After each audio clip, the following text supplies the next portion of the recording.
सभी मेरे प्यारे व्यूअर्स का वेलकम है YET की एडिटोरियल क्लास में। मैं हूं आपका होस्ट अमन बहल, एक गवर्नमेंट सर्वेंट हूं CGL के थ्रू, SSC CGL के थ्रू। आज सुबह का सेकंड एडिटोरियल हम डिस्कस करने वाले हैं। ट्रू नेम इसका टाइटल है। यह आर्टिकल लिखा हुआ है अर्मेनियन जिनोसाइड पे। इसको मैं पूरी कहानी आपको भी समझा दूंगा। देखो पढ़ना कैसे है, इसको इस तरीके से पढ़ना है कि अगले आधे घंटे के अंदर आपकी पूरे दिन की इंग्लिश की प्रिपरेशन हो जाए। और ये कैसे पॉसिबल होगी? आप इसको पढ़ते पढ़ते साथ साथ में मेरे साथ ग्रामर के रूल्स और वोकैबुलरी को अलग लेकर के पढ़ेंगे और सारा आप अप्लाई करेंगे इस क्विज़ के ऊपर। आज हमने एक RC का क्वेश्चन भी रखा है। अगर पूरा आपने फोकस दिया तो ये RC का क्वेश्चन भी आप सोल्व कर पाएंगे और सारे ग्रामर कॉन्सेप्ट सीखने के बाद आप इस क्लोज टेस्ट को भी अच्छे से जो ना 5 में से कम 4 नंबर आप ला पाओगे, है ना। सब लोग इसको ट्राई देंगे। वीडियो के लास्ट में सोल्यूशन लाइव मिलेगा। शुरू करते हैं अभी आर्टिकल को। चलिए आइए कुछ नया सीखते हैं।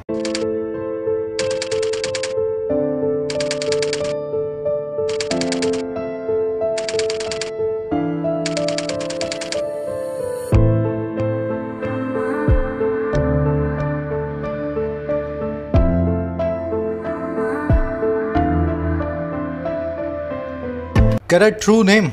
ट्रू मतलब सच्चा, नेम मतलब नाम। किसी को मिल गया सच्चा नाम। अच्छा भाई, किसको मिल गया? बात हो रही है अर्मेनियन जिनोसाइड की। देखिए अर्मेनिया एक कंट्री है, आप जानते होंगे, टर्की की बाजू में ही है। तो अर्मेनिया में जो जिनोसाइड हुआ था, जो नरसंहार हुआ था, बात उसकी हो रही है। अब देखो जिनोसाइड नाम के वर्ड पे आ जाओ। नरसंहार आप समझते हैं, बहुत सारे लोगों को एक साथ मार देना थोड़े से टाइम पीरियड में। इसको मास मर्डर बोलें, मैसेकर बोलें, कार्निज बोलें, पोग्राम बोलें या स्लॉटर बोलें। ये सारे वर्ड्स अभी आप इस आर्टिकल में आगे देखोगे। तो मैं पहले ही आपको बता रहा हूँ सब जिनोसाइड के क्या हैं सिनोनिम्स। चलिए आगे बढ़े। टाइटल पैराग्राफ को देखते हैं क्या कहना चाह रहा है। उससे पहले चैनल को सब्सक्राइब जरूर कर लेना। रोज़ इसी वक्त आपको शाम में एडिटोरियल्स की वीडियोस मिलेंगी। साथ ही साथ वीडियो को लाइक और शेयर कर दिया करो ताकि चैनल को ग्रोथ मिले, है ना। कह रहा है Turkey should not live in denial of the atrocities committed against Armenians. कह रहे टर्की को नहीं लिव इन करना चाहिए। लिव मतलब रहना, इन मतलब अंदर। अच्छा भाई, किसके अंदर? डिनायल के। डिनायल का मतलब होता है किसी चीज़ को मना कर देना, किसी चीज़ के लिए बोल देना भाई हमने नहीं किया है, ठीक है ना। इस वर्ड को भी समझाऊंगा। तो कह रहे टर्की को लिव इन नहीं करना चाहिए इस डिनायल में। और किस चीज़ के? इस अट्रोसिटीज़ के, उन सारे के सारे गलत कामों के, उन सारी की सारी बर्बरताओं के जो कमिट हुई थी किसके अगेंस्ट? अर्मेनियंस के खिलाफ। तो आज से 100 साल पहले टर्की वालों ने अर्मेनिया वालों को 15 लाख लोगों को मारा था। तो कह रहा आज टर्की वालों को इस बात से मुकरना नहीं चाहिए। मारा था तो मारा था, इस चीज़ की जिम्मेदारी लेनी चाहिए। समझ गए? अब आ जाओ सेंटेंस में देखने वाली चीज़। टर्की तुम्हारा सब्जेक्ट, शुड नॉट लिव तुम्हारी वर्ब। सब्जेक्ट वर्ब तुम्हारे सामने कौन से? ब्लू कलर में और पिंक कलर में। हर आर्टिकल के हर सेंटेंस को मैं इसी तरीके से मार्क करता हूँ ताकि सेंटेंस आपको समझ में आए, है ना। अब आ जाओ एट्रोसिटी। एट्रोसिटी का मतलब होता है बर्बरता, किसी के साथ गलत काम करना, है ना। दरिंदगी बोलते हैं इसको हिंदी में। कमिटेड यहाँ पे एक एडजेक्टिव है, ये कोई वर्ब नहीं है। वो वाली एट्रोसिटी जो कमिट की गई थी, जिनको किया गया था, है ना। अब मैं आपसे एक छोटा सा कॉन्सेप्ट जो है ना डिस्कस करूँगा ग्रामर का। बहुत अच्छा कॉन्सेप्ट है, डिनायल और रिफ्यूज़ल का। देखिए डिनाई और रिफ्यूज़ दो वर्ब्स हैं इंग्लिश में। डिनाई का मतलब होता है मना करना, रिफ्यूज़ का मतलब होता है मना करना। अब अगर आप हिंदी मीडियम के हो तो आपके हिसाब से तो दोनों एक ही वर्ब है ना। मना करना तो मतलब मना करना, लेकिन इनमें फ़र्क होता है। क्या फ़र्क है भाई? डिनाई का मतलब होता है किसी काम को कर चुकने के बाद मना करना, भाई मैंने नहीं किया ये। रिफ्यूज़ का मतलब होता है किसी काम को फ्यूचर में करने से मना करना, मैं ये नहीं करूँगा। डिनाई का मतलब क्या होता है? हमने नहीं किया। और रिफ्यूज़ का मतलब क्या होता है? हम नहीं करेंगे, हमारी तरफ से ना है। समझ गए ना। तो इस तरह का इनके दोनों के बीच में डिफरेंस है। अब यही डिफरेंस को इनकी नाउन फॉर्म पे लगा दो। डिनाई की नाउन फॉर्म है डिनायल, रिफ्यूज़ की जो है नाउन फॉर्म है वो रिफ्यूज़ल। यही डिफरेंस को अपने वहाँ भी अप्लाई करेंगे। प्रैक्टिकली देखते हैं। शी रिफ्यूज़ या डिनाइड टू स्टील मनी। उसने मना कर दिया पैसे को स्टील करने को। अब देखो आपसे कोई पूछ रहा है भाई तुमने पैसे चोरी किए, आप क्या बोलोगे? नहीं किए। तो उसने भी यही किया। उसने पैसे चोरी करने के बाद या किए या नहीं किए, बस मना बोल दिया कि मैंने चोरी नहीं किए हैं। तो पास्ट का एक्शन है। अगर पास्ट का एक्शन है तो मैं क्या करूँगा? यहाँ पे यूज़ करूँगा डिनाई को। रिफ्यूज़ यूज़ करने का मतलब पता क्या हो जाता? उसने मना बोल दिया मैं चोरी नहीं करूँगी, तो मीनिंग ही बदल जाएगा पूरे सेंटेंस का। समझ गए? डिनाई वर्ब की खासियत भी है, इसके बाद में अगर आएगा तो सिर्फ और सिर्फ जीरेंड आएगा। टू स्टील यहाँ पे गलत है। अगर मुझे सही करना है सेंटेंस को तो टू स्टील को भी स्टीलिंग में बदलना पड़ेगा, ठीक है। She denied stealing money. आ जाओ अगले पे। She refuse denied to lend us money. उसने मना कर दिया कि पैसे नहीं दूंगी। फ्यूचर में बोला कि आगे जा करके अब तुम्हें पैसे नहीं दूंगी, है ना। तो यहाँ पे मना करने की बात हो रही है, फ्यूचर एक्शन की बात हो रही है, रिफ्यूज्ड। समझ गए ना। The minister issued a denial या refusal of charges against him. Minister साहब ने एक डिनायल या रिफ्यूजल को इशू किया उन सभी चार्जेस के खिलाफ जो उसके खिलाफ बने थे, उन सभी के सभी आरोपों के खिलाफ। अब आप क्या करोगे, किसी काम को करने से मना कर रहे हो क्या? नहीं, आप एक पास्ट एक्शन के लिए डिनाई कर रहे हो, भाई मेरे खिलाफ कोई चार्ज नहीं है, मैंने ये वाला काम नहीं किया। समझ गए ना। तो इश्यूड अ डिनायल। अगला देख लो, द डिनायल या refusal of the bank to give us a loan crushed all our hopes. जो डिनायल था या रिफ्यूजल था बैंक का हमें एक लोन देने का, उसने क्रश कर दिया हमारी सभी आशाओं को। अब बैंक किसी पास्ट एक्शन के लिए मना कर रहा है या फ्यूचर में किसी काम को करने के लिए मना कर रहा है? बैंक फ्यूचर की बात कर रहा है, रिफ्यूज़ कर रहा है, लोन नहीं दूंगा। क्या यूज़ करोगे? रिफ्यूजल। सिंपल कॉन्सेप्ट, सारा का सारा गेम है आपके कॉमन सेंस का। आपने अभी सीखा, कॉमन सेंस लगाया, ज़िंदगी में कभी गलत नहीं करोगे दोनों वर्ड्स को। चलिए अब एक समरी का वक्त हो गया है। समरी मैं आपको दे देता हूँ किस बारे में लिखा हुआ है। चलिए समरी ये है कि प्रथम विश्व युद्ध आप जानते हैं 1914 में हुआ था। उस समय होता था ऑटोमन एम्पायर। ऑटोमन एम्पायर हार गया प्रथम विश्व युद्ध में रशिया के हाथों, और उसमें से टूट के बना एक देश टर्की। अब टर्की ने क्या किया, जैसे ही हारा ना तो रशियन से मिलती जुलती रेस और रिलीजन के जो लोग इनके यहाँ रहते थे उनको इन्होंने मारना शुरू कर दिया। वो लोग आजकल के अर्मेनियंस कहलाते हैं। अर्मेनिया नाम का देश अलग बन गया अभी, है ना। तो हुआ क्या, इन्होंने तकरीबन 15 लाख अर्मेनियंस को गुस्से में मारा कि तुम्हारे जैसे लोगों ने हमें हराया। अब देखो इस बात को टर्की के लोग आज भी मानते नहीं हैं। अमेरिका में एक नया जो प्रपोजल आया, जो बाइडन ने उस पर साइन कर दिया है। उस प्रपोजल में लिखा है कि टर्की के लोगों ने गलत काम किया था, 100 साल पहले एक नरसंहार किया था। अब इससे हुआ क्या, टर्की थोड़ा सा गुस्सा हो गया अमेरिका से, कह रहा है कि यार आप ऐसे कैसे बोल रहे हो, है ना, हमको आप जो है शर्मसार कर रहे हो। हमारा आर्टिकल क्या कह रहा है, कह रहा है बात है शर्मसार होने की, इसीलिए कर रहे हैं। आपने मारा था तो आपको मान लेना चाहिए। मना करने से आपके गलत कामों पे पानी नहीं फिर जाएगा। अब यही काम आपको करना है, अपनी गलतियों को मानो और आगे भी फ्यूचर के लिए ध्यान रखो। समझ गए ना। बस यही आज का इसका जो है समरी है। टोन है सजेस्टिंग, टर्की को सजेस्ट कर रहा है, कुछ सलाह दे रहा है। शुरू करेंगे आर्टिकल को। 2 चीज़ें मैं आपके साथ डिस्कस करूँगा। पहली चीज़ ये, कुछ लोगों को शायद पता नहीं है आप में से कि यूट्यूब के अलावा भी मैं एक दूसरी ऐप पे एक्टिव हूँ जहाँ पे मेरे ऑडियो लेक्चर्स आते हैं एवरीडे। इस ऐप का नाम है खबरी ऐप। आप खबरी ऐप को डाउनलोड कर सकते हैं प्ले स्टोर से, सबसे ऊपर वाली है ना खबरी। खबरी ऐप को आप जैसे ही डाउनलोड करेंगे, आप सर्च करेंगे YED योर इंग्लिश ट्यूटर, अपना चैनल आ जाएगा। तकरीबन 300 ऑडियोज़ मैं डाल चुका हूँ 5-5 मिनट की, और भी आ रही हैं रोज़, है ना। आज से एक नई सीरीज शुरू कर रहा हूँ मैं कन्फ्यूजिंग वर्ड्स की। आज शाम से आपको वो भी मिलने लगेंगे, तो ज़रूर से खबरी पे जुड़े मेरे साथ। अच्छा, दूसरी चीज़ क्या, SSC और बैंक के एग्ज़ाम्स हैं नज़दीक, तो अपना जो प्रीमियम पैकेज है उसके अंदर आपको एक के बाद एक SSC और बैंक के फुल पेपर मिलेंगे आने वाले वीक्स में, है ना। बस इसी वीक से हम शुरू करने वाले हैं। अब एग्ज़ाम्स अगर आपके नज़दीक हैं, आपको एग्ज़ाम की स्ट्रेटेजी को सीखना है, तो इन प्रीमियम कंटेंट को आप चला के देख सकते हैं एज अ मेंबर बनने के लिए आपको ज्वाइन बटन पे प्रेस करना है। छोटा सा कंट्रीब्यूशन है, हर कोई दे सकता है। इस वीडियो को आप चलाएंगे तो उसमें आपको बताया भी गया है क्या क्या आपको मिलता है ना। चलिए शुरू करते हैं। कह रहे US president Joe Biden has fulfilled a long pending American promise by recognizing the mass killings of Armenians by the Ottoman Turks in 1915-16 as an act of genocide, but the move has clearly infuriated Turkey, a NATO ally। कह रहा America का जो president है जो Biden, उसने कर दिया है पूरा फुलफिल। और किसको फुलफिल किया है, किसको पूरा किया है? एक बहुत लंबे वक्त से पेंडिंग बकाया अमेरिकन प्रॉमिस को, अमेरिका के वादे को।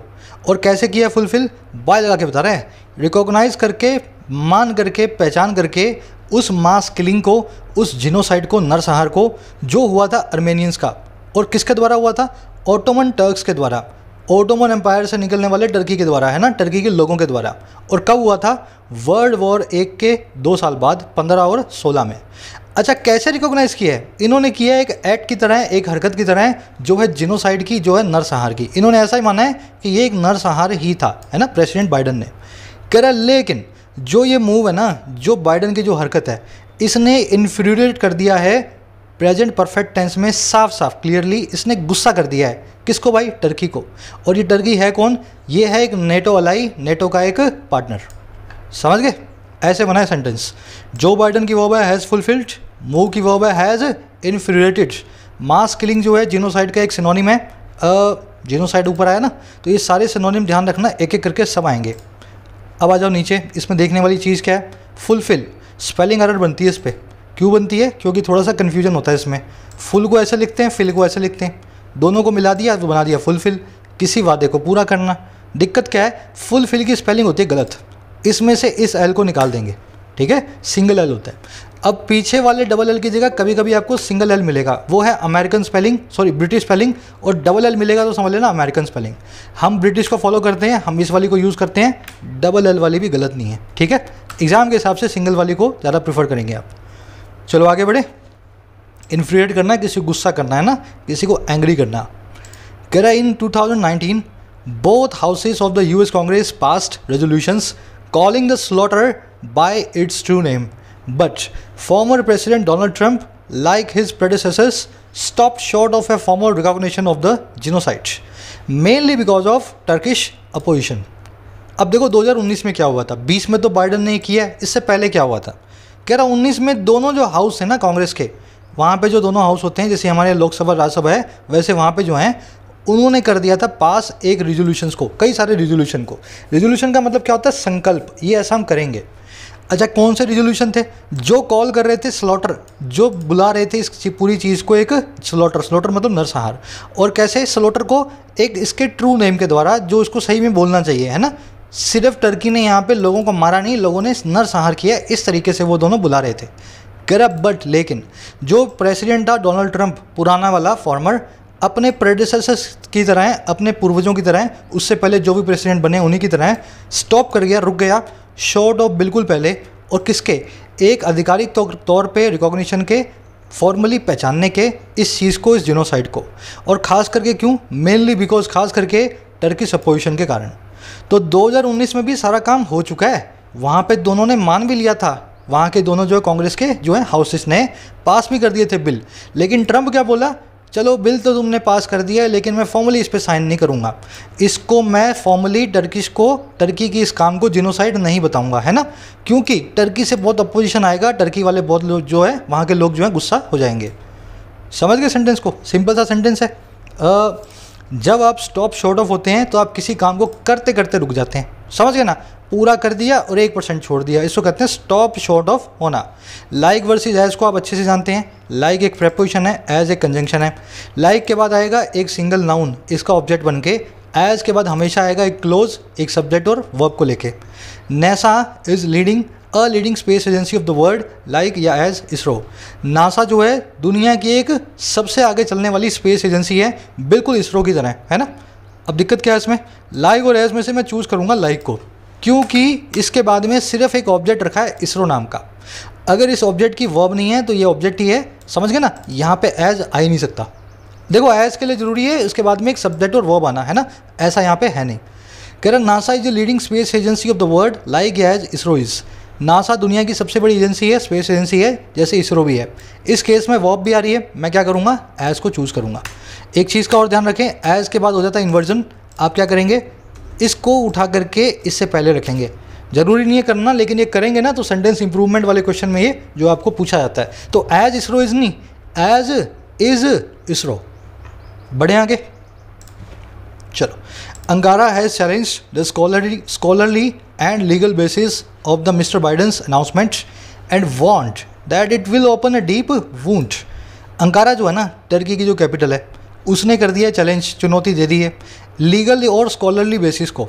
देखो वो कह रहा है एक तो लीगली ये बात गलत है, 100 साल पुरानी बात हमसे आप क्यों कर रहे हो आप, है ना, मतलब ऐसी बात कर रहे हो ऑटोमन एम्पायर की जो आज की डेट में है भी नहीं, हम तो ऑटोमन एम्पायर से निकले हैं, लीगली हमारे ऊपर इल्ज़ाम क्यों लगा रहे हो आप। और स्कॉलरली का मतलब है ये बात जो है आप मानते हो, हमारे यहाँ के जो है जो विद्वान लोग हैं, स्कॉलर लोग हैं, वो नहीं मानते हैं। तो दोनों ही बेसिस पे अंकारा ने चैलेंज कर दिया है, कह रहा है वैसे भी गलत है और वैसे भी गलत है। और किसको किया? बाइडन की अनाउंसमेंट को। और इसी अंकारा ने वॉर्न भी कर दिया है, जो है धमकी भी दे दी है कि अगर ये काम आप करते हो ना, ये खोल देगा एक बहुत ही डीप वुंड को, एक बहुत ही गहरी घाव को। तो यही कह रहा अंकारा कि ये बात आप गलत कर रहे हो और ऐसा करके आप टर्की पे एक बहुत बड़ा घाव कर रहे हो, जो कि आने वाले टाइम में भरने में बहुत टाइम लेगा। समझ गए? देखने वाला कुछ है नहीं। अंकारा की 2 वर्ब्स हैं, has challenged and has want. Wound का मतलब होता है घाव, डैमेज, इंजरी, हार्म, कुछ भी आप इसको बोलना चाहें, है ना, नाउन होता है। Up to 1.5 million Armenians were estimated to have been killed during the course of First World War by the Ottoman Turks. अब बता रहा है कितने लोग मारे थे इन्होंने। कह रहा है अप टू का मतलब होता है यहाँ तक, है ना। कोई कह रहा है 1 मिलियन, कोई कह रहा है 0.25 मिलियन, मतलब 1.5 मिलियन तक जो है हमने सुना है अप टू। तो कह रहे 1.5 मिलियन अर्मेनियंस, 15 लाख अर्मेनियंस जो हैं एस्टिमेटेड है, ऐसा अंदाज़ा लगाया जाता है कि वो मारे जा चुके हैं, हैव बिन किल्ड। और कब? इस कोर्स के, इस रास्ते के दौरान, फर्स्ट वर्ल्ड वॉर के, है ना, फर्स्ट वर्ल्ड वॉर के जो 3-4 साल चली थी उसके दौरान। और किसके द्वारा? ऑटोमन टर्क्स के द्वारा, ऑटोमन में रहने वाले तुर्कियों के द्वारा। समझ गए ना। तो 1914 से 1918 फर्स्ट वर्ल्ड वॉर, तो 4 साल में इन्होंने 15 लाख लोगों को मारा। सुनने में आंकड़ा सा लगता है हमें, 15 लाख लोग अगर मारे जाएं बहुत बड़ी बात है अपने आप में, ना। कह रहा when the Ottoman empire suffered a humiliating defeat in the Caucasus in 1915 at the hands of the Russians, the Turks blamed the Armenians living on the fringes of the crumbling empire for the setback। अब बता रहा है मारा क्यों, खींच किस बात की थी इसको। कह रहा है जो ऑटोमन एम्पायर था जब वो सफ़र किया एक डिफीट को, और कैसी डिफीट? शर्मनाक डिफीट। मारा तो सही, घसीट घसीट के मारा, है ना, ऐसी डिफीट को। तो कह रहे जब ऑटोमन एम्पायर ने ऐसी एक हार को चखा, ह्यूमिलेटिंग सी हार को, और कहाँ पे? कॉकसिस नाम के एरिया में। ये कॉकसिस एरिया पूरा एरिया कहलाता है रशिया का थोड़ा पार्ट, थोड़ा अर्मीनिया का, थोड़ा अजरबैजान का, थोड़ा टर्की का, है ना। इस पूरे एरिया को हम बोलते हैं कॉकसिस। कह रहे जब ऑटोमन एम्पायर यहाँ पे हारा 1915 में, हाथों किसके भाई? रशियंस के। तो जो टोक्स थे, जो टर्की के लोग थे, तुर्की लोग थे, उन्होंने सारा का सारा दोष लगा दिया अर्मेनियंस पे। और अर्मेनियंस कौन थे? जो फ्रिंजेस पे लिव कर रहे थे, जो बाउंड्री पे रहते थे। और किसके? इस ढहते हुए एम्पायर के, सल्तनत के। और किस लिए ब्लेम किया? इस सेटबैक के लिए, इस नाकामी के लिए। तो इन्होंने क्या बोला? खींच खींच के अंदर हारने के बाद बोला ये जो हमारे बॉर्डर के आसपास अर्मेनियन रहते हैं ना, यही वो लोग हैं जो रशिया में भी रहते हैं, और रशिया का सपोर्ट भी है इनको। तो रशिया ने तो हमें हरा दिया, अब इन अर्मेनियंस को अपने चलो मिल करके मारते हैं। समझ गए ना। इसमें देखने वाला क्या है? फ्रिंज मतलब बाउंड्री, पेरिफेरी, पेरीमीटर, है ना। क्रम्बलिंग मतलब ढहता हुआ, कोलैप्सिंग, टम्बलिंग, कुछ भी बोलना चाहे आप। सेटबैक का मतलब होता है नाकामी, एक फेलियर। ह्यूमिलेट कर दे वो होती है एम्बैरेसिंग चीज़, जो आपको शर्मनाक कर दे, है ना। चलें आगे। कह रहा accusing them of treachery the Ottoman government unleashed militia on American Armenian villages. अब देखो मारा कैसे, अक्यूज़ करते हुए इन लोगों को ट्रेचरी के लिए। ट्रेचरी का मतलब होता है देशद्रोह, इनफिडेलिटी, ट्रीजन, है ना। तो इन लोगों को जो है गद्दारी के लिए अक्यूज़ करते हुए जो ऑटोमन गवर्नमेंट थी उसने अनलीश कर दिया, खुला छोड़ दिया मिलिशिया को। मिलिशिया का मतलब होता है आर्म्ड सिविलियंस, मतलब आपको और मुझे बंदूक दे करके बोला जाओ मार करके आओ, है ना। फौजी नहीं हम, लेकिन हमारे पास बंदूकें हैं। तो इन ऐसे लोगों को अनलीश कर दिया, खुला छोड़ दिया अर्मेनियन विलेजेस पे, अर्मेनिया के गाँवों पे। समझ गए सेंटेंस को। अब आ जाओ सेंटेंस में देखने वाली चीज़। गवर्नमेंट की वो है अनलीस्ड, पास्ट इंडेफिनिट टेंस के अंदर, और यहाँ पे अक्यूजिंग है प्रेजेंट पार्टिसिपल साइमल्टेनियस एक्शन। जब ये अनलीश कर रहे थे उसी वक्त ये अक्यूज़ भी कर रहे थे। दोनों काम एक साथ हो रहे थे। एक काम को बना देते हैं मेन वर्ब, दूसरे काम को क्या बना देते हैं? वर्ब के ING form participle. Grammar series देखोगे तो ये चीज़ें आपके लिए क्रिस्टल क्लियर हो जाएंगी। बेसिक ग्रामर सीरीज़ ज़रूर देख लेना, होम पेज पे रखिए। मिलिशिया मैंने आपको बता दिया, आर्म्ड सिविलियंस। अनलीश मतलब किसी को खुला छोड़ देना, लीश मतलब लगाव, अन मतलब हटा देना, है ना। बोलना लोगों को कि तुम खुले हो, आज़ाद हो, मारो जिसको मारना है। ट्रेचरी मतलब देशद्रोह। अक्यूज़ के बाद में प्रीपोजिशन फिक्स है of. Accuse, guilty, charge, convict, acquit, exonerate, vindicate, ये सब आप जानते हैं क्राइम और पनिशमेंट से रिलेटेड वर्ड्स हैं, और इनके बाद में ये सारी प्रीपोजिशन हमेशा फिक्स होती है ना। कई बार हम कर चुके हैं, बार बार इनको ध्यान करो ताकि आपको याद रहें। चलिए आगे बढ़ें। कह रहा है Armenian soldiers, public intellectuals and writers were executed and hundreds of thousands of Armenians including children were forcibly moved from their houses in eastern Anatolia या modern day Turkey to the Syrian desert. अब बताया उनको मारा कैसे, दौड़ा दौड़ा के कैसे मारा। जो अर्मेनियन सोल्जर्स थे, वहाँ के जो इंटेलेक्चुअल्स थे, विद्वान थे, जो राइटर्स थे, उनको एग्जीक्यूट किया गया, है ना। उनको तो गोली मार दी गई। और हंड्रेड्स ऑफ थाउजेंड्स ऑफ जो अर्मेनियंस थे, जो सिविलियन थे, जिसमें शामिल थे छोटे छोटे बच्चे भी, इनको ज़बरदस्ती मूव किया गया उनके घरों से ईस्टर्न एंटोलिया के अंदर जो उनके घर थे, है ना। और कहाँ पे? सीरिया के रेगिस्तान में। तो ऐसे मारा गया इन लोगों को दौड़ा दौड़ा के। समझ गए। एंटोलिया जो है उस वक्त का था, आजकल का वो टर्की का पार्ट है ना। तो मॉडर्न डे टर्की है एंटोलिया। चलिए आगे बढ़े। कह रहा many died during this exodus and many others after reaching the concentration camps in the deserts. इसमें मेरा आपसे एक सवाल है, मैनी अदर्स की वर्ब हमें दिखाई नहीं दे रही। मैं सेंटेंस को भी ट्रांसलेट कर रहा हूँ, थोड़ा सोच के मुझे बताना वर्ब कहाँ गई। कह रहा बहुत सारे जो हैं डाई हो गए, बहुत सारे जो हैं मारे गए इस एक्जोडस के दौरान। एक्जोडस का मतलब होता है बड़ी संख्या में कहीं से लोगों का भाग निकलना, मास माइग्रेशन बोला जाता है एक्जोडस को। तो कह रहे बहुत मास माइग्रेशन में बहुत सारे तो गए, डाई हो गए, और बहुत दूसरे जो थे वो मरे कब जाकर के, रीच करने के बाद कॉन्सेंट्रेशन कैंप में इन डेजर्ट्स के अंदर। तो वहाँ पे कैंप बनाए हुए थे इन्होंने डेजर्ट में, टर्की वालों ने तंबू से, उन तंबुओं में इनको पकड़ पकड़ के रखते थे, तो वहाँ जाकर के मर गए कुछ, और कुछ जो है रास्ते में ही मर गए। अब देखो इनकी वर्ब कहाँ है, मैनी अदर्स की वर्ब है डाइट। डाई वर्ब जो है इस पूरे सेंटेंस में 2 क्लोजेज में आ रही है, तो पहले क्लोज में लिख दी, दूसरे में छोड़ दी, समझ गए ना। हेल्पिंग और मेन वर्ब्स जो होती हैं, अगर आपके एक सेंटेंस में एक से ज़्यादा बार आ रही हों तो आप उनको एक बार लिख करके दूसरी बार ना लिखें। बड़े आगे एक्जोडस वर्ड को नोट कर लेना, बड़ी संख्या में कहीं से भाग निकलना। Correct, Turkey has acknowledged that atrocities were committed against Armenians but is opposed to calling it a genocide which it considers as an attempt to insult the Turks। Correct, Turkey मान गया है, एक्नॉलेज तो कर गया है कि एट्रोसिटियाँ तो commit हुई थी। एट्रोसिटियाँ मैंने आपको बता दिया ना, दरिंदगियाँ, तो ये मान तो गया कि हम दरिंदगी करके बैठे हैं, हमने कमिट की थी आर्मेनियन से खिलाफ। करे लेकिन यही टर्की जो अपोज टू भी है, पूरी तरीके से विरोध भी करता है इनको कॉल करने के लिए एक जेनोसाइड, एक नरसंहार, जिसको ये मानता है एक अटैम्प्ट की तरह जो है इंसल्ट करने वाला तुर्की के लोगों को। तो तुर्की वाले बोलते हैं मारा तो था हमने, पर उसको आप नरसंहार ना बोलें, क्योंकि आप बोलेंगे तो हमें बुरा लग जाएगा और हम जो है थोड़े से शर्मसार हो जाएंगे, ऐसा बोलते हैं तुर्की के लोग। अब आ जाओ सेंटेंस में देखने वाली चीज़, सब्जेक्ट वर्ब आपके सामने, एट्रोसिटी आप जानते हैं, अपोज टू, ये सारे के सारे टू वाले फ्रेज रोज़ रोज़ आ रहे हैं, इनके बाद में हमेशा जीरेंड आता है, committed to, habitual to, oppose to, with a view to, looking forward to, है ना। तो ये सारी लिस्ट अपनी वाली जो स्क्रीनशॉट है देखते रहा करो, अपोज टू भी वही वाला फ्रेज है ना, कॉलिंग आएगा। चलो, कह mister Biden's move comes at a time when the relationship between the US and Turkey has been in steady decline. कह रहा बाइडेन साहब की जो हरकत है ना, ऐसे एक वक्त पे आती है, कम्स एट ए टाइम, कब, जब जो रिश्ता है दोनों देशों के बीच, यूएस और टर्की के बीच, वो रहा है और कहाँ पे, एक लगातार निरंतर डिक्लाइन पे। तो पहले रिश्ता जो है नीचे गिर रहा था, बाइडेन ने ऐसा काम कर दिया, अब इसको और धक्का मार दिया नीचे की तरफ। इस सेंटेंस में देखने वाला कुछ भी नहीं है, स्टडी नाम के वर्ड को छोड़ के। स्टडी का मतलब होता है लगातार, इसका एक सिनोनिम है कंटिन्यूअस। कंटिन्यूअस का एक दूसरा वर्ड है कंटिन्यूअल, जो इसके जैसा दिखता है लेकिन मीनिंग कुछ और रखता है। कंटिन्यूअस मतलब जिसका कोई अंत ना हो, कोई शुरुआत हुई लेकिन अंत नहीं है। कंटिन्यूअल का मतलब क्या है, हो रहा है, बार बार हो रहा है, शुरू होकर ख़त्म हो रहा है ना, बार बार शुरू हो रहा है, बार बार स्टॉप हो रहा है, लेकिन हो बार बार रहा है, ऐसा होता है कंटिन्यूअल। तो दोनों में फ़र्क यही है, पहले वाले में अंत नहीं, दूसरे वाले में एंड होता है। जैसे कंटिन्यूअस या continual lightning made everyone frighten during the stormy night. तूफान भरी रात को लगातार होने वाली जो लाइटनिंग थी, जो बिजली बारी थी, उससे सब लोग डर गए। अब ये बताओ, क्या लाइटनिंग लगातार हो सकती है क्या? मतलब 15 मिनट जो है लगातार चली, रुकी नहीं बीच में, ऐसा होता है क्या? ऐसा नहीं होता। लाइटनिंग होती है, फिर होती है, फिर होती है, बिजली गिरती है, बार बार गिर सकती है। तो कंटिन्यूअल जो है लाइटनिंग यहाँ पे हुई थी, समझ गए ना। आपको देखना पड़ेगा दोनों में से कौन सा सही है। कंटिन्यूअस नहीं हो सकती, कंटिन्यूअल हो सकती है। It was an amazing experience of staying in air for 28 hours during a continuous या कंटिन्यूअल फ्लाइट।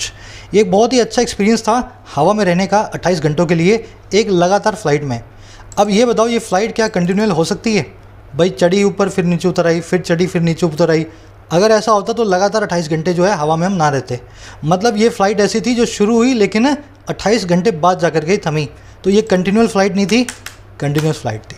ठीक है, दोनों वर्ड्स हैं, एक जैसे हैं, मीनिंग डिफरेंट है। चलो आ जाओ। Ankara accused the US based Turkish Islamic preacher Fethullah Gulen of being the mastermind of a failed coup and asked the government to extradite him. कह रहा अंकारा ने अक्यूज़ कर दिया, टर्की ने आरोप लगा दिया अमेरिका में रहने वाले US बेस्ड एक तुर्की के इस्लामिक प्रीचर को। इस्लामिक प्रीचर मतलब जो शिक्षा देता है इस्लाम की, और जिनका नाम था ये। अच्छा, अक्यूज़ किस काम के लिए किया भाई? अक्यूज़ के बाद में ऑफ लगा के बता रहा है इस काम का, वो है होने का मास्टरमाइंड। और किसके लिए? मास्टरमाइंड एक ऐसे कू का, एक ऐसे तख्ता पलट का जो है फेल्ड, जो अभी हो नहीं पाया। और इसी अंकारा ने आस कर दिया, कह दिया अमेरिका को कि एक्स्ट्राडाइट कर दो इसको, इस आदमी को हमें दे दो। कह रहा a demand Washington paid no attention to. ये एक ऐसी डिमांड थी जिसका वाशिंगटन ने कोई ध्यान नहीं दिया, समझ गए ना। तो इस आदमी के पीछे पड़ा टर्की, जो अमेरिका में रहता है, और टर्की बोलता है कि इसी की वजह से हमारे यहाँ पे तख्ता पलट होते होते बचा है। अमेरिका बोलता है भाई कुछ और सोच रहे हो तुम, ये आदमी तुम हमें जो है, हम जो है आपको नहीं देंगे। अब आ जाओ सेंटेंस में देखने वाली चीज़, मास्टरमाइंड आप जानते हैं, कू का मतलब होता है तख्ता पलट, पी साइलेंट होता है, कू बोलते हैं, कूप नहीं बोलते, तख्ता पलट बोल दो, रिबेलियन बोल दो, इंसर्जेंसी बोल दो। अब मेरा आपसे एक सवाल है यहाँ पे, सवाल ये है मेरे भाई, अटेंशन के बाद में टू तो आया लेकिन टू के बाद में कुछ भी नहीं आया, तो ये ऐसा कैसा टू है, ना तो इसके बाद में कुछ इन्फिनेटिव बना, ना इसके बाद में अगर ये प्रेपोजिशन तो कोई ऑब्जेक्ट आया। 2-5 सेकंड ले लो, कॉन्सेप्ट को हम कर चुके हैं प्रेपोजिशन की वीडियो में, है ना। चलो, बहुत अच्छा कूल कॉन्सेप्ट है। कभी कभी प्रेपोजिशन का ऑब्जेक्ट जो है इनविजिबल होगा। अब आपको डिसाइड करना है कब आपको प्रेपोजिशन लगानी है। जैसे first sentence, I bought a pen to write, मैंने ख़रीदा एक पेन को लिखने के लिए। अब देखो सेंटेंस गलत है। क्यों गलत है भाई? टू राइट आ रहा है लास्ट में। टू राइट क्या होता है? एक इन्फिनेटिव होता है। ध्यान रखें, अगर इन्फिनेटिव से सेंटेंस ख़त्म हो रहा हो और उससे पहले एक नाउन आ रहा हो तो आपको ये इंश्योर करना है ये नाउन इस इन्फिनेटिव का ऑब्जेक्ट बनेगा। फिर सुन लो, अगर इन्फिनेटिव से सेंटेंस या क्लोज ख़त्म हो रहा हो, उससे पहले एक नाउन आ रहा हो, तो आपको इंश्योर करना है कि ये नाउन ही इस इन्फिनेटिव का ऑब्जेक्ट बनेगा। अब देखो मैं इंश्योर करता हूँ, आई राइट अ पेन। मुझे राइट नाम की वर्ब को इस पेन नाम के नाउन के लिए यूज़ करना है ना, तो मैंने पेन को लिख दिया राइट के बाद में। मैं लिखता हूँ एक पेन से। अरे भाई, पेन से लिखता हूँ तो राइट अ पेन थोड़ा ना लिखता हूँ मैं लिखता हूँ आई राइट विद अ पेन। समझे मेरी बात को? अगर ऐसा है, इसको ऑब्जेक्ट बनाने के लिए विद नाम की प्रेपोजिशन चाहिए, तो ध्यान रखना राइट के बाद में यहाँ भी विद आएगा। सुन गए? समझ में आ गया? एक और सेंटेंस के जरिए समझाता हूँ, लोड मतलब ईजी है। I ordered a sofa to sit, मैंने ऑर्डर किया एक सोफ़ा को बैठने के लिए। मैंने ख़रीदा एक सोफ़ा जो है बैठने के लिए। अगर ऐसा है तो टू सिट का ऑब्जेक्ट होना चाहिए सोफ़ा। अब देखो, सिट नाम की वर्ब का ऑब्जेक्ट बनाता हूँ sofa. I sit a sofa, मैं एक सोफ़ा पे बैठता हूँ। अरे अगर तू सोफ़ा पे बैठता है तो सिट अ सोफ़ा नहीं, सिट ऑन अ सोफ़ा करता है। अगर ऐसा है तो यहाँ भी ऑन लगाओ, टू सिट ऑन। समझ गए ना? बस यही कॉन्सेप्ट है ना। इन्फिनेटिव से अगर ख़त्म हो रहा हो सेंटेंस तो ध्यान रखना उससे पहले वाला आने वाला जो नाउन है उसका ऑब्जेक्ट होना चाहिए। वैसे ही यही कॉन्सेप्ट लगता है रिलेटिव क्लोज में। These are the rules that one needs to abide, यही वो रूल्स हैं जिनको हर आदमी को, वन मतलब कोई भी, किसी को भी ज़रूरत होगी अबाइड करने की, फॉलो करने की। अब देखो, ये दैट जो बीच में रिलेटिव प्रोनाउन है, ये ऑब्जेक्ट बनेगा इस अबाइड नाम के इन्फिनेटिव का। समझ गए? रिलेटिव क्लोज में अगर लास्ट में इन्फिनेटिव आ जाए तो रिलेटिव प्रोनाउन जो है अगर ऑब्जेक्टिव केस में है तो उसको ऑब्जेक्ट बनाना पड़ेगा हमारे को इन्फिनेटिव का। अब देखो मैं बनाने की कोशिश करता हूँ object. One needs to abide rules, rules को अगर अबाइड का ऑब्जेक्ट बनाना है तो नहीं बना पाऊंगा क्योंकि अबाइड के बाद में हमेशा बाय आता है। समझ गए? अगर ऐसा है तो बड़ा ही सिंपल सा काम यहाँ भी करना है, बाय को ऐड करना है। तो इस तरीके से प्रेपोजिशन से सेंटेंस खत्म होते हैं बिना किसी ऑब्जेक्ट के। ऑब्जेक्ट पहले रखा होता है, इनविजिबल होता है। लास्ट वाला सेंटेंस मैं आपको नहीं करवाऊंगा, मैं सबको बोलूँगा कि इस सेंटेंस को खुद मुझे जो है ना करके बताएं लुकिंग के बाद में क्या आना चाहिए। देखो, मैं प्रेपोजिशन की सीरीज़ में आपको डिटेल में करवा चुका हूँ। सारा कुछ मैं बार बार रिपीट करूँगा तो वीडियो 2 घंटे की हो जाएगी, कोई मतलब नहीं है उसका, है ना। तो लास्ट वाला जिन्होंने वीडियो देखी है और सीखा है, इसको मुझे सही करके बताओ लुक के बाद में क्या लगेगा। चलो, Turkey's decision to buy the S-400 missiles defense system from Russia, despite strong opposition from the US, prompted American leaders to oust Turkey from the F-15 fighter jet training program and impose sanctions on their ally. अब Turkey ने गलत काम कर दिया। Turkey ने एक जो है डिसीजन ले लिया बाय करने का S-400 मिसाइल डिफेंस सिस्टम को रशिया से। ये दुनिया का सबसे ज़्यादा मजबूत मिसाइल डिफेंस सिस्टम है। अमेरिका का जो है ना मिसाइल डिफेंस सिस्टम, उसको भी ये बीट करता है। तो टर्की ने जाकर के खरीद लिया ये वाला सिस्टम, किससे? रशिया से, जो है अमेरिका का दुश्मन। तो कह रहे जो डिसीजन है ना, बावजूद बहुत अपोजिशन के अमेरिका के, बावजूद अमेरिका के बहुत विरोध के, इस डिसीजन ने प्रॉम्प्ट कर दिया, उंगली लगा दी, भड़का दिया अमेरिका के लीडर्स को कि वो बाहर निकालें, आउस्ट करें टर्की को F-15 fighter jet training programme से। और इसी ने ही प्रॉम्प्ट किया कि वो इम्पोज भी करें प्रतिबंधों को, सैंक्शंस को उनके इस अलाई पे, अपने इस दोस्त पे। तो टर्की पे इन्होंने प्रतिबंध भी लगा दिए और F-15 जो फाइटर जेट ट्रेनिंग प्रोग्राम था ना, उससे भी टर्की को बाहर निकाल दिया। ये फाइटर जेट अमेरिका का बेहतरीन फाइटर जेट है। अमेरिका को डर ये लगता है कि टर्की कहीं रशिया को जाकर के ना बता दे कि ये फाइटर जेट कितना मजबूत है ना, किस तरह से काम करता है। तो इसलिए इसको बाहर ही निकाल दिया इस पूरे प्रोग्राम से। अब देखने वाली चीज़ें, डिस्पाइट मतलब बावजूद, प्रॉम्प्ट करना मतलब किसी को उकसाना, भड़काना, provoke, spur, incite, instigate, trigger, common से वर्ड्स हैं, रोज़ आते हैं, इसके सिनोनिम्स हैं। आउस का मतलब होता है किसी को बाहर निकाल देना, ड्राइव आउट करना, फोर्स आउट करना। चले, when mister Biden assumed office, Turkish president Recep Tayyip Erdogan had sent feelers for a reset, saying Turkey needed help from the west to resolve the Syrian crisis. अब देखो Biden जब सत्ता में आया तो अर्डवान ने थोड़ी सी उसकी जो है चापलूसी भी की। तो कह रहे जब बाइडन ने अज्यूम किया ऑफिस को, अज्यूम ऑफिस करने का मतलब होता है कुर्सी पे बैठना, जब बाइडन जो है प्रेसिडेंट बना तो जो अर्डवान था टर्की का प्रेसिडेंट, उसने सेंड किया फीलर्स को। फीलर्स होते हैं एक तरह के प्रपोजल्स, है ना, सामने वाले को भांपने के लिए आप कुछ बात बोलते हैं ना, उसको कहते हैं फीलर्स। तो इन्होंने इसको भांपने के लिए कुछ फीलर्स भेजे, कुछ प्रपोजल भेजे, और किस लिए, एक रीसेट के लिए, कि फिर से रीसेट हो जाए, रिश्तों में नई शुरुआत हो। अब देखो कैसे सेंड किया, कहते हुए ये कि टर्की को ज़रूरत है मदद की वेस्ट से, पश्चिमी देशों से, ताकि वो रिजॉल्व कर पाए पड़ोस में जो सीरिया है उसके अंदर जो तूफान क्राइसिस जो चल रहा है उसको। तो ऐसा बहाना करके इसने बाइडन से बात करने की कोशिश भी की थी अर्डोगन ने। समझ गए, देखने वाला कुछ इसमें है नहीं। सेइंग यहाँ पे प्रेजेंट पार्टिसिपल है, जब ये सेंड कर रहा था तब ये से भी कर रहा था, दोनों काम साइमल्टेनियसली हो रहे थे, है ना। कह रहा but mister Biden's move on the Armenian killings appears to have widen the cracks. कह रहा लेकिन बाइडन साहब की जो हरकत है अर्मेनियन किलिंग्स पे, अर्मेनिया में हुए नरसंहार पे, ये दिखाई देती है कि ये क्रैक्स को वाइडन कर रही है, टर्की और अमेरिका के बीच की खाई को और ज़्यादा बड़ा कर रही है। क्रैक मतलब खाई, वाइडन मतलब बड़ा करना, है ना।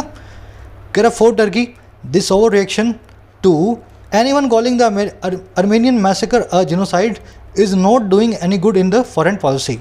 कह रहा टर्की के लिए जो ओवर रिएक्शन है, ज़रूर से ज़्यादा टर्की जो रिएक्ट करता है, और किसके सामने, हर एक उस आदमी के सामने जो अर्मेनिया में हुए मैसेकर को जिनोसाइड बोल दे।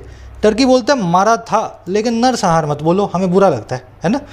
तो कह रहा है टर्की का जो ये ओवर रिएक्शन है ना इस टाइप का, ये नहीं कर रहा है कोई भी चीज़ अच्छी इसकी फॉरेन पॉलिसी के अंदर, है ना। तो ये जो टर्की का जो जिद्दीपना है, इससे टर्की का नुकसान हो रहा है पूरी दुनिया में। एनीवन के लिए कॉलिंग नाम का पार्टिसिपल है, कौन एनीवन, वो एनीवन जो कॉल कर दे इसको एक जेनोसाइड, है ना।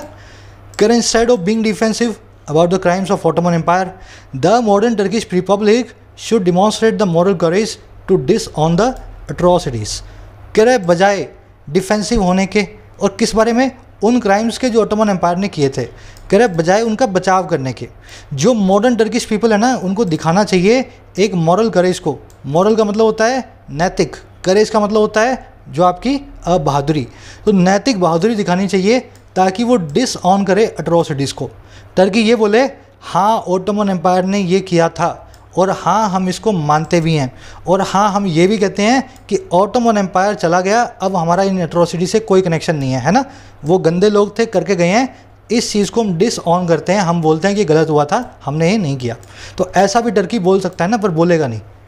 डिमॉन्स्ट्रेट का मतलब होता है दिखाना, इंडिकेट करना, एग्जिबिट करना, डिस्क्राइब करना। डिसऑन बता दिया मैंने आपको, किसी चीज़ को अपना मानने से मना कर देना। कह रहा it shouldn't allow the past to ruin its present interest.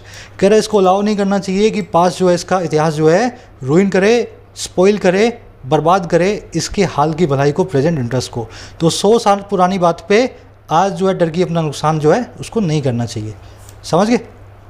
चलो सिंपल सा आर्टिकल था, कॉन्सेप्ट बहुत सारे आ गए। चलो अच्छा है ना, कुछ नया आपने सीखा। आ जाओ फटाफट क्विज़ पे। काम मैं वही करूँगा, मैं पहला वाला क्वेश्चन आपको करवा देता हूँ और दूसरा वाला करोगे आप खुद, ठीक है। 5 में से कितने नंबर आया मुझे बताओगे। अब ये पहला वाला आप खुद करके देख लो, क्योंकि मैं अब करवाने वाला हूँ आपको, है ना। Which of the following is true in the context of the passage. Passage के हिसाब से इनमें से कौन सा सच्ची बात है। अब देखो सच्ची बात ये है कि टर्की जो है रशिया के हाथों हारा था, नंबर 1। दूसरी सच्ची बात ये है कि टर्की ने इसी रशिया से 100 साल बाद जो है मिसाइल डिफेंस सिस्टम खरीदा है S-400। और तीसरी सच्ची बात ये है कि अमेरिका जो है उसने टर्की को F-15 जो है फाइटर जेट प्रोग्राम से बाहर निकाल दिया, ठीक है। अब देख लो ये तीनों सच्ची बातें जहाँ आ जाए वो अपना वाला जो है सही हो जाएगा। पहला देखो, टर्की ने परचेज़ किया इस सिस्टम को रशिया से, लेकिन हरा दिया रशिया को फर्स्ट वर्ल्ड वॉर में। गलत बात, टर्की तो हारा था, डिफीट नहीं किया था, खुद हारा था। समझ गए ना। दूसरा देखो, Turkey backed out from purchasing the S-400 missile system. गलत बात, टर्की ने बैकआउट नहीं किया, अमेरिका के प्रेशर में आने के बावजूद टर्की ने इसको खरीदा है। बैकआउट करने का मतलब होता है पीछे हट जाना, टर्की पीछे बिल्कुल भी नहीं हटा, खरीद करके माना। गलत हो गया ना। तीसरा देखो, Turks suffered a defeat at the hands of Russian but purchase an S-400 missile defence system from Russians a century later. सही बात है, तुर्की के लोग हारे थे रशिया वालों से, लेकिन इन्हीं रशियन से ये वाला मिसाइल डिफेंस सिस्टम खरीद लिया इन्होंने 100 सालों के बाद। ये बात बिल्कुल सच्ची है, सी आपका आंसर है। अब डी देख लो, the US and Turkey are NATO allies. सही बात है, and the former ousted the letter to participate in F-35 जो है जेट प्रोग्राम। ये बात भी बिल्कुल ठीक है, ये दोनों ही बातें ठीक है ना। अमेरिका और जो टर्की हैं नाटो के मेंबर्स हैं, और अमेरिका ने टर्की को बाहर भी निकाल दिया। और कब निकाला? जब टर्की ने होल्ड किया इसके S-400 missile defence system purchase को। टर्की ने बिल्कुल होल्ड नहीं किया। होल्ड करने का मतलब तो रोक देना। टर्की तो खरीद करके माना, परचेज करके माना। अगर ऐसा है तो होल्ड करना यहाँ गलत हो जाएगा। ये वाला फैक्ट गलत है। डी बी मेरा आंसर नहीं है। समझ गए? सी मेरा आंसर है। सेकंड, थर्ड और फोर्थ और फिफ्थ इसको आप जो है अप्लाई करके कमेंट्स में बताएं मुझे अपना स्कोर। मुलाकात लूँगा कल की वीडियो में। Until then signing out.